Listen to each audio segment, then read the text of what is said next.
from St. Louis Public Radio. This is Politically Speaking.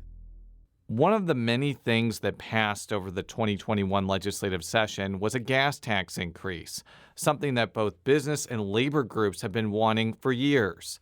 But not everybody was happy about that decision, including State Representative Jason Chipman. The Republican from Steelville joins us on the latest episode of Politically Speaking to talk about why there may still be a statewide vote on the gas tax hike and his view on the special sessions to come in the next few months. Let's hit the music. This is the Politically Speaking podcast, the definitive show about Missouri politics. We have to talk about things that matter to people. I've tried to bring that same aggressive iconoclast style with me to the United States Senate. I think my district is a model for the state. We put Missourians first. You just kind of have to find the common ground with people. I believe that this district deserves someone who represents their values. After I came back to St. Louis, I started thinking that I could have a bigger role on the change that I wanted to make.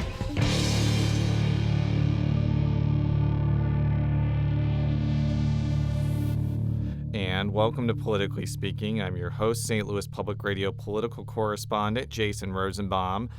We have two people that are going to be doing this show from St. Louis Public Radio's Rolla Bureau. The first person is my co-host for today, St. Louis Public Radio's Rolla correspondent. I'm Jonathan Ahl. And our very special guest today, he represents portions of Phelps and Crawford counties in the Missouri House. Our guest is? Representative Jason Chipman. Thank you so much for joining us today, Representative. You told me while we were on, I think, in a Capitol elevator that you're a longtime listener of this show, but a first-time guest. I am. I missed Jo. She was great. I miss Jo too. So I'm no replacement for Jo. I will admit that. It's never a matter of better or worse. It's just different. I mentioned that Crawford and Phelps are in your district, but you want to give our listeners a more specific outline of the boundaries of your district. So I represent about the eastern third of Phelps County and almost all but one township in Crawford County. So my district essentially runs from the eastern city limits of Rolla to the western city limits of Sullivan. Give us a little bit of sense about how you got involved in Missouri legislative politics. As we're going to mention, or maybe you'll mention voluntarily, your election to the Missouri House was actually somewhat unusual, but I'm sure that you did other things before you ran for office. So give us a little bit of sense of who Jason Chipman is. Well, it's a long story, but I'll try and distill it as much as I can. I came into elected politics completely green. I never run for anything, never served on a city council, commission, or board, anything like that. As my kids were a little older, or getting close to school age, I kind of looked at the situation and thought back of how it was for me, and I thought I wanted things to be a little bit different. And that's what really got me into running for politics. I didn't have anybody asking me to run. My seat was coming open because my predecessor, Jason Smith, had just won a special election to U.S. Congress, so it was an open seat. There was one other gentleman running for that position at the time. His name was Sean Cisco, and I hadn't made my feelings known to the local officials that needed to know that I was interested in running for that special election. So he was nominated to that. And I figured, he was from the far western edge of the district, and I figured I got a shot. And I thought, well, this might not be the best time for me because at the time I had a 4-year-old, a 3-year-old, a 1-year-old. My wife was pregnant, and I worked full-time for a company in Rolla called Brewer Science, and my duties were quite extensive there. But I thought, sometimes later becomes never. And I was from Crawford County. I lived in St. James, and I worked in Rolla. I thought I might have a shot at this. I might have the district kind of wired. And so I developed a plan. I had very little money. I think I spent about $5,000 on my primary, half of which I loaned to myself. And I developed a strategy, and I worked with my sister, who happened to own a screen printing business. And so I was able to get signs and T-shirts, the things that you need for campaigning, at a very reasonable cost, and so my strategy worked. So come election day in the primary, while my opponent won the special election by 40 points, I beat him by 139 votes in the primary. And I did some inquiries with the Secretary of State's office, and they believe that was the first time in Missouri's history that the person who won the special lost the primary in the same day. So yes, that was kind of unique. So that gentleman, Sean Cisco, he served essentially one legislative day veto session in 2014, voted for the 15 and a half hours that they were out there, and that was it.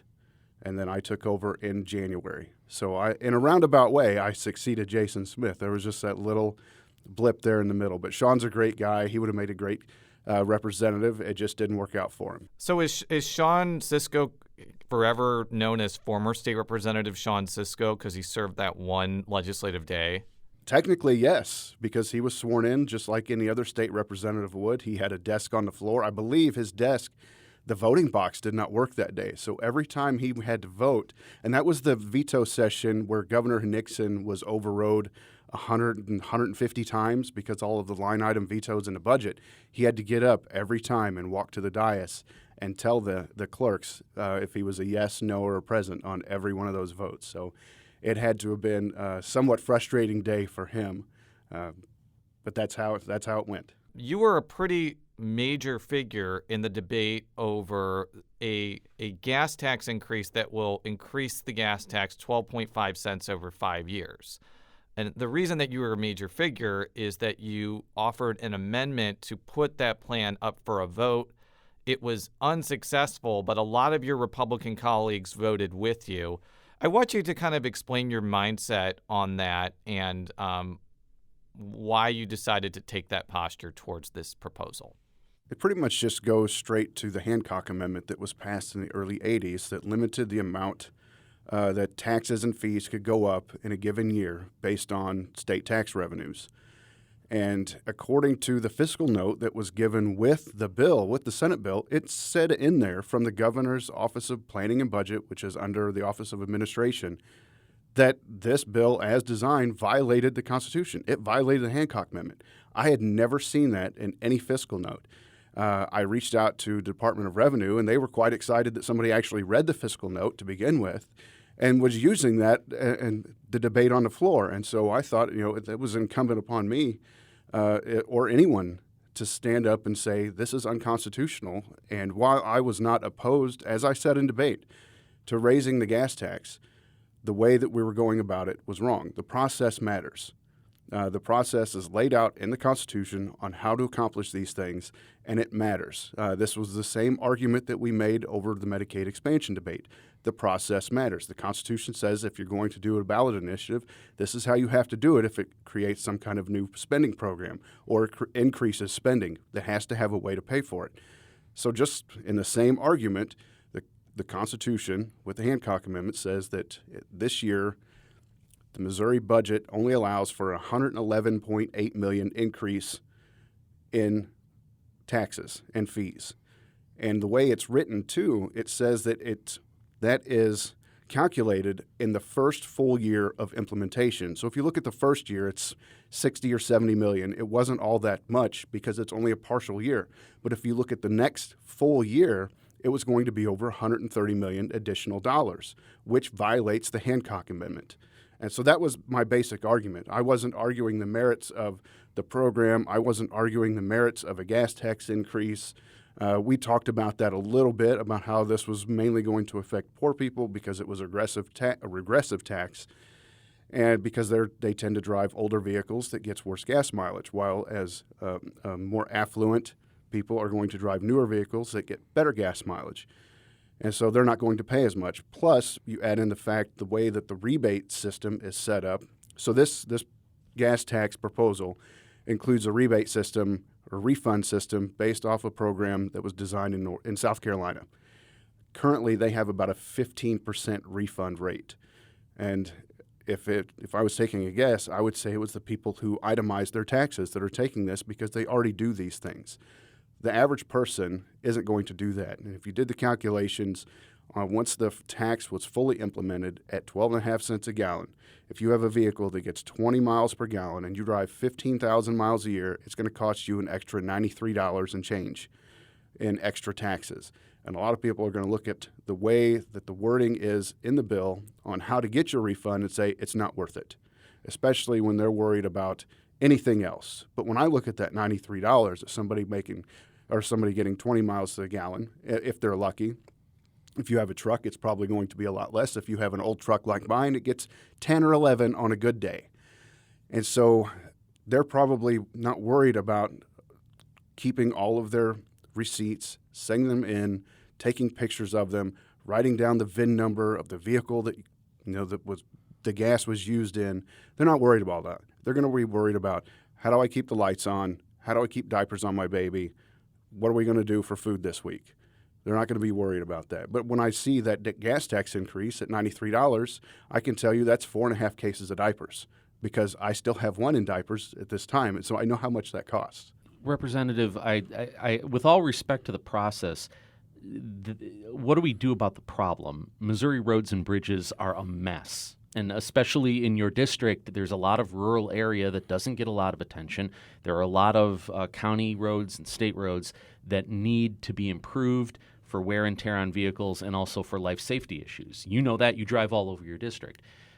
If not this, then how? And does this just kick the can down the road where Missouri has to go another year without adequate funding to make basic repairs to roads and bridges? My argument was not about that at all. As I stated during the debate, I went out with Governor Parson at the time of the last gas tax increase and was trying to get people to vote for it. I had to talk to many people and explain to them that the Missouri Highway Patrol's budget already came out of the gas tax funding. And so most of them didn't know that. I talked to highway patrolmen that didn't know that. And so how is the average person supposed to know that? And so for me, that was kind of a look into what the average person sees and doesn't see on how we spend money. And so the argument for me regarding this gas tax proposal was just about the process. And you can say that, yes, we have the 7th most roads and we're 49th in funding. I understand that, and I think if you took that straight to the people, they would understand that too. You don't have to come up with all these bells and whistles. Just lay out the facts. We have the 7th most roads. We're 49th in funding. Would you like better roads? And just put that in front of them. The architects of this proposal were greedy.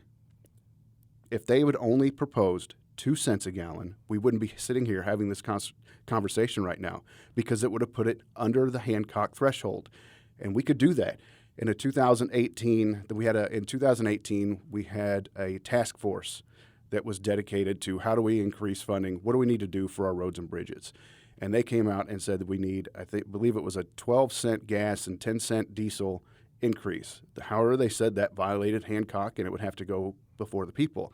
If the legislators wanted to do 2 cents, it would work. They could just do it at 2 cents. And so we've heard about that over the years. I believe former Senator Leibla proposed a 2 cent to make it 6 cents over a 3-year period, which would not have violated Hancock.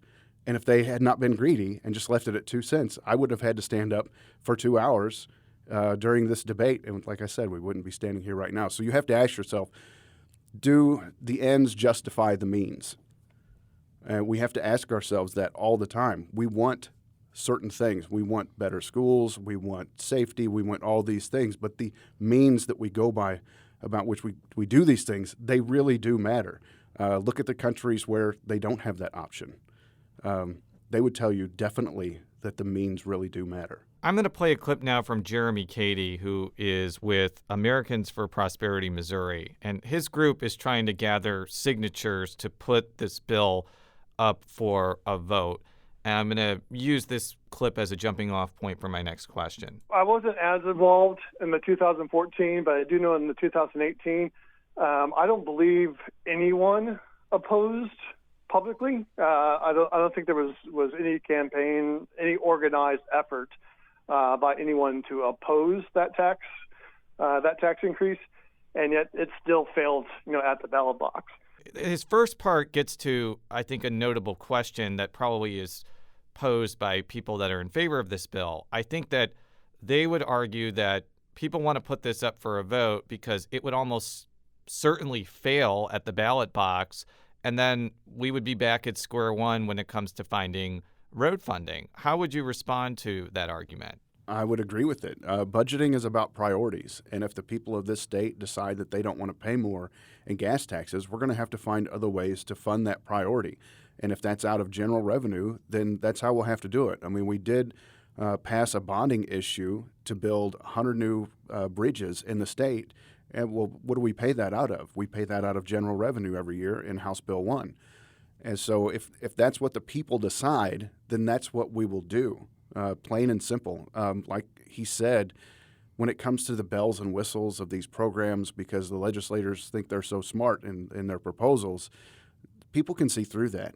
And if you're not straightforward with them, they're going to reject it, whether it's good for them or not, because they just feel like they're legislators, that politicians are trying to take advantage of the situation, trying to take advantage of them, think they're not smart enough to realize the situation that we're in with our roads and bridges. And I think people are a lot smarter than that. So if you just propose it to them straight ahead, here it is, and you phase it in over time, it's not a big jump all at once, especially coming out of a pandemic when you have all the things happening at the federal level that are going to increase gas prices over the next 2 or 3 years.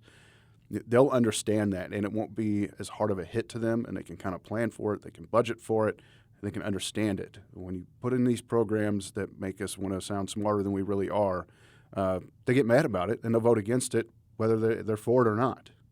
Do gas taxes disproportionately affect people in rural areas, and is that the best way to fund this kind of thing? I mean, you mentioned maybe there just needs to be a different way. Should we just get rid of the gas tax altogether and find other ways to fund things? Because, it disproportionately hurts people in rural areas, and there is a big push at the federal level to go away from using gas. And so there are going to be a lot of people who are driving electric cars on roads, creating wear and tear, and they're not going to be doing anything to contribute to the maintenance of it. One of the things that I did like about the proposal was the increase in the alternative fuel tag fee for electric cars, because they don't use any gas. Even the gas hybrids, the plug-in hybrids, they use a whole lot less than a normal gasoline engine, but of course they're using up just as much road, and so they should pay. There should be some kind of offset for that, and you have to do that through a fee structure. I believe the state of Oregon at one time was looking at installing trackers on vehicles to find out how many miles you drove in a given year, and you were going to pay a tax based on that. Well, what if you're driving out of state? How does that count? And then it becomes the privacy issues of the government tracking me where I am in the state. And it really just wasn't a better way to do it. If you've ever sat in traffic in St. Louis County on 270 during rush hour, I would argue that sometimes being in a rural area is a benefit. That the city drivers, especially the suburban drivers, are sometimes disproportionately affected because of how much traffic they have to sit in. While out here, you don't have that so often. You have the occasional hay truck, you have the occasional logging truck that you've got to wait for, but it's usually not nearly as long. Yes, we have to drive farther, but we have the freedom that comes with that as well. And so it's all about trade-offs. We choose to have less access to certain things for a certain amount of freedom that we get in living in the country. We'll be right back after this quick break with more of Representative Jason Chipman's Politically Speaking episode. And we're back on Politically Speaking with St. Louis Public Radio's Jonathan Ahl and State Representative Jason Chipman. So in the second part of the show, I want to go over some of the likely special session items and potential special session items. And I'm going to throw this to Jonathan because he sat through the Senate meltdown over the FRA tax, and I think that he may be best suited to ask about that issue. Thanks, Jason. So, Representative, FRA, just to get our listeners up to speed, is the tax or fee that medical providers pay, and a lot of that money funds the bulk of the state's portion of Medicaid payments. Without that tax, it's going to upend the structure of our healthcare in Missouri. And renewing the FRA is routine, right? It is. And but some members of the Senate like to use that opportunity to try to add in things that may or may not be related, depending on your perspective, specifically issues surrounding abortion. So the legislature didn't pass anything.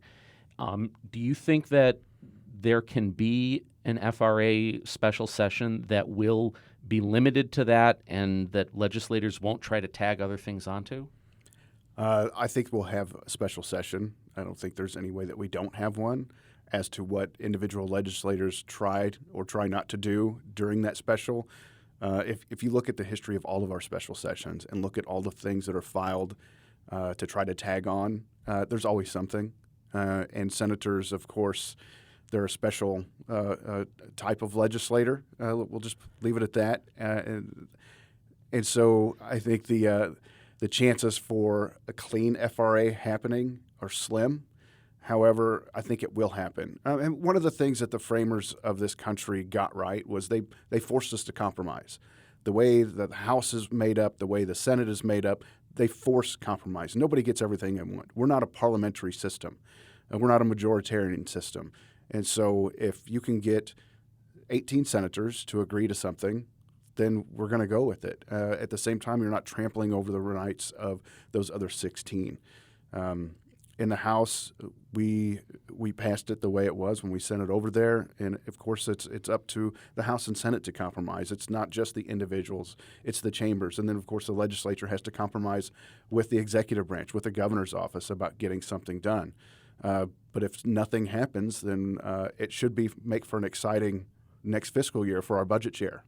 The governor has said that he doesn't want to call an FRA special session unless the leaders and the budget committee chairs come to him from both chambers, come to him and say, yes, we have a deal. Is that a good way to do government? Yes, I think so. In this situation, I believe it is. Because if we open up a special session, we only have so long to make it happen. And every day that those people are meeting is costing the state money. And so if the governor says, I'm not going to do this, I'm not going to call for a special session until you have an agreement reached, it means we can get it over faster. And it gives both sides, the House and the Senate, as well as the senators, some room to come to some kind of agreement, some type of compromise. It doesn't always have to happen out in the open, but what we want to have is the end product. So it's not necessarily a bad thing to have that out there because we don't want to waste everybody's time. It's not just our time. It's all the staff that has to come into the building to upend their plans. But we need to do it soon because our healthcare providers, they have budgets as well. They need to know how the next year is going to operate. And I'm not going to talk to the veracity of the program itself, which I think could always use some tweaking. All of our healthcare laws could use some tweaking. But as we sit right now without a viable alternative in place, ready to go, we need to get this done. I do want to play a clip from Senator Bob Onder, who is one of the senators that is trying to attach a language onto the FRA, basically saying that the General Assembly cannot give any taxpayer dollars to Planned Parenthood. And I asked him if putting this issue in special session is going to remove the controversy or debate over whether that should happen or not. Senator Wieland and I offered leadership many paths to get an FRA done, as long as it contained one sentence of his that would protect innocent human life. This was especially important, of course, after the Missouri Supreme Court ruled last summer that we could not defund Planned Parenthood in our budget. If Senate leadership were willing to make that one concession to allow that one pro-life protective sentence in the FRA bill, we could have got that done. We could have avoided special session. And what Senator Onder was referring to as far as Senator Wieland's push is to not have Medicaid pay for several birth control methods. I understand the reason why Republicans want to do those things, like the legislature is overwhelmingly anti-abortion rights and want to, prevent any funding from going to Planned Parenthood. But is FRA really the right venue to do these type of things? Isn't this putting in jeopardy a lot more important endeavor simply to do things that you could do next year separately? I think importance depends on your perspective. It always does. I think that Senator Wieland and Senator Onder feel strongly enough about this subject to include that in the FRA bill. And what it's going to take if they're not willing to sit down on that, what it's going to take is use the mechanisms of the Senate to overcome that. They have that ability.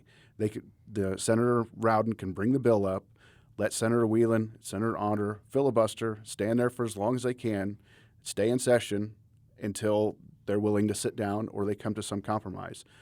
They don't just get to hijack the session completely. We have ways these are the means. Here we're talking about again. There are the means to either come up with a compromise or get the FRA passed without Senator Whelan's amendment. It just takes some willingness on the part of Senate leadership to actually make it happen. I want to move on to another thing that will be in a special session that is probably not top of mind right now, and that is congressional redistricting. The reason it's not top of mind right now is that Missouri is not going to get the granular census data probably till August or September. So I don't know when the special session is going to be, but I've heard anywhere from early fall to maybe November or December. What's your expectations about how that's going to go? This is the first time in modern Missouri history where Republicans have the governorship and both chambers of the legislature during congressional redistricting. So you all can basically do whatever you want. Do you have any ideas about what will actually happen when you reconvene for that? I don't really expect the districts to look all that different just because our state hasn't changed all that much population-wise. You're going to have some movement here and there, but overall it hasn't changed a ton. And so I don't see the districts looking all that different. I think you're still going to end up having 6 Republicans, 2 Democrats. However that shakes out is how it's going to come out. But just given the timelines with the way COVID affected the census data, we're all going to be under the gun, and it's unfortunate that we're going to have to spend taxpayer dollars to get this done. But I mean, if we were going to have to do it earlier in summer, then so be it. But it's just part of the process. We'll take it as it comes. Do you think that Missouri Republicans will be under any pressure nationally to figure out a way to have that number be 7-1 instead of 6-2, especially with how tight the House is, looking at some other states that are gaining and losing seats, knowing that, for example, in Illinois, they're going to work very hard to try to make the one seat that they lose be a Republican seat and maybe even go further to figure out another way to divvy up the map in with a microscope to try to gerrymander it just right. Do you think Missouri Republicans will feel any heat nationally to try to change those numbers? I think all Republicans in every state will feel that kind of pressure. I think they do every time we go through this. Both sides are going to go have that pressure to make it work as best they can for their side. And that's the politics of it. That's the unfortunate part of it, but that's the way it was set up, and that's the way we have to deal with it. When it comes to gerrymandering, so-called gerrymandering, it happens to both sides. Both sides do it. Both sides want it. They want to get what's theirs, and they're willing to give a little on their end to get more of what they want. Both sides do it. It's not a local issue. It's not a Republican issue. It's not a Democrat issue. It's just what it is. I would like to see it done differently, but that's just me. But yeah, I don't think that there will be some pressure to try to make it 8-0, 7-1, whatever you want to come up with, but I don't see it really being much different than 6-2. Well, let's talk about a couple of special sessions that are more aspirational at this point and are not necessarily a sure thing. One of them is trying to do election-related items. So that includes reviving the state's government-issued photo ID requirement, which was basically rendered inoperable by a court decision, possibly pairing that with winnowing down the state's excuse-based absentee system. But the other thing that Secretary of State Jay Ashcroft wants to do in this clip is also make it harder for constitutional amendments to pass. Well, the first thing I would say is that when it comes to the constitutional way of amending our Constitution and doing that through the initiative petition process, what I support is raising the vote threshold. I have concerns about raising the signature requirements just because I think it's virtually impossible for a grassroots organization to do an initiative petition that will amend our Constitution, and we're just almost reserving that ability to people with millions of dollars, and I don't think that's appropriate. But I do think it's appropriate that we should only amend our Constitution if a wide range, a broad range, a large percentage of Missourians agree with it. So what's kind of your thought about that? Because I've heard Senate leaders say we can do all of this stuff next year, but as Secretary of State Ashcroft told me on a previous podcast, that gets said a lot, and sometimes it doesn't happen. Would you want to see a special session on election-related items? No, I would not. I completely agree with Secretary Ashcroft on raising the threshold to 60%. I agree that we probably don't need to raise the signature threshold. I would like to see an increase. It has to be, all those signatures have to be gathered in all 8 congressional districts rather than increase the signature threshold. But it should be harder to change the Constitution than it is a statute. Any of the statutes, it's 50% plus 1. It's not easy, but relatively, it should be a whole lot easier than changing the Constitution. And those things that we have one of the largest constitutions in the country. We have bingo in the Constitution. There's no reason to have bingo in the Constitution. It's just some of those things are just ridiculous. We don't need to have a Constitution that's that easy to change, because those are supposed to be our core beliefs as a state, as a nation, as a people, and to make it to where it's 50% plus 1, where you can get any outside organization to come dump a bunch of money in to the state and propose this an amendment saying, oh, this is the greatest thing ever, when it's not. It makes it too easy to change. It makes it very hard to live under. It's perceived that some of this is a reaction to some more left-leaning things passing in a state that's majority Republican. Are you at all concerned about how it looks that Republicans are, now that there have been some more left-leaning things that were passed by the people, saying, well, we should make it more difficult? Not really, because I've been hearing this since I came in, before Clean Missouri came in, before the minimum wage increase came in. When I first came in, this was being talked about. That I remember having a conversation with former Speaker Haar about this particular issue, raising the threshold to 60% to pass a constitutional amendment. When I was, it might have been before I was sworn in, because we knew then that the people that had been in the building a little bit understood that being able to change the Constitution as easy as it is not really a good thing for the state. So I don't think it is necessarily a reaction to some of the things that have passed recently. I mean, if you look at the 2 things on the ballot last year, would you have ever guessed that Cleaner Missouri would have passed and then a statewide term limit would have failed? I would have bet the exact opposite. I would have put good money on the exact opposite. But I think the people have seen what the downsides of term limits were, and they saw the downsides of Clean Missouri once the full extent of that measure was known to everyone. But I want to just go back to my first question. You're not in favor of having a special section on election-related items? No, I am not. So you want this just to be handled in regular session next year? I just want to make sure we're clear on that. Yes. I mean, special session needs to be for something urgent. We can still get all those things done regarding elections next year in preparation for the 2022 election. We have time to do those things. We have time to do a lot of things in session. One of the frustrating things about session is so many things get held on to until the last couple of weeks as leverage for something that somebody else wants. And it's a shame, because there's so many good things that we pass over to the Senate, that the Senate can pass over to us in the first couple of months, that we should be able to knock out because it's good policy. And it gets held up because of personal vendettas, leverage, politics, I mean, you name it, any number of things. And it's one of the things that makes working in that building so difficult and so frustrating is that people take a lot of personal affront to certain things happening that they don't like. My final question before we let you go, the other thing that some legislators want is making it more difficult for cities to shift funding from law enforcement to social services programs, which is either derisively called or not derisively called defunding the police. Is this another thing that you think should just be handled in special session, or should this not even really be handled at all, given that it would kind of micromanage how municipalities deal with funding with police that may be different depending on the cities?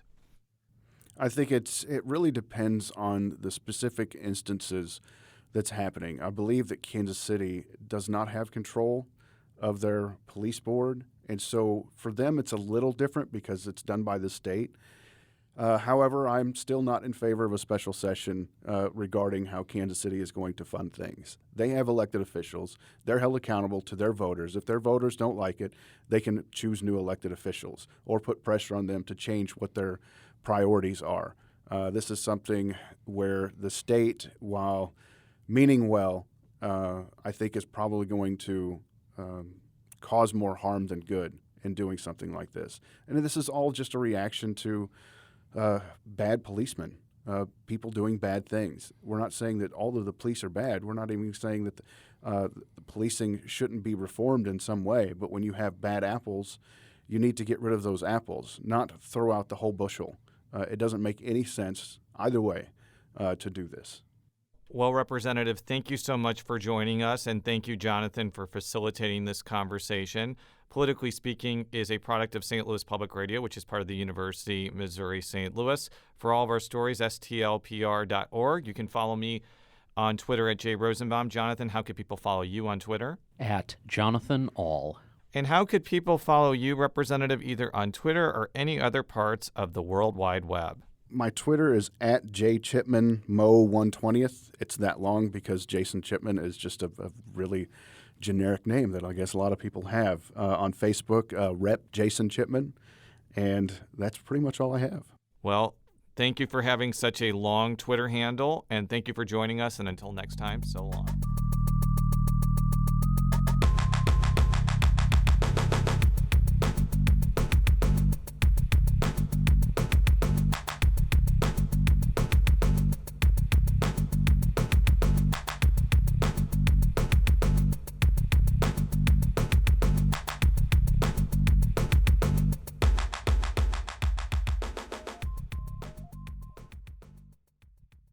Hi, everybody. It's Jason again.